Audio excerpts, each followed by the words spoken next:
Hello everyone, good morning. Welcome to my mini blog. So मी आहे ऋतुजा आणि गेले 14 दिवसांपासून मी मिनी ब्लॉग बनवते आहे आणि माझी डेली रुटीन तुमच्यापर्यंत शेअर करते आहे. या 14 दिवसांच्या जर्नीमध्ये खरं तर मी खूप काही शिकले आणि खूप काही चेंजेस मला माझ्यामध्ये दिसले आहेत.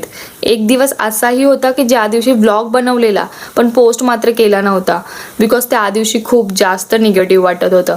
पण नेक्स्ट डे तेवढ्याच पॉझिटिव्ह एनर्जीमध्ये मी ब्लॉग बनवला आणि तो पोस्टही केला. कारण जेव्हा ब्लॉगिंग करायचं ठरवलं होतं ना तेव्हाच मनाला सांगितलं होतं कितीही निगेटिव्ह वाटलं तरी ते करायचं. स्वतःमध्ये काही गोष्टी इम्प्रूव्ह करायच्या आहेत. हा सगळ्यात मोठा रिझन आहे माझा ब्लॉग स्टार्ट करायचा. ज्या स्टार्टिंगचा जो डाऊनवाला कॉन्फिडन्स होता तो आत्ता कुठे मला अप जाताना दिसतोय. व्हिडिओला व्ह्यूज येवो अगर न येवो, ही माझी जर्नी मी खूप जास्त एन्जॉय करते आणि मस्त मस्त मेमरीज क्रिएट करते. ज्यांनी मला सपोर्ट केला आहे त्यांना खरंच खूप खूप थँक्स आणि keep supporting. Thank you for watching. Bye.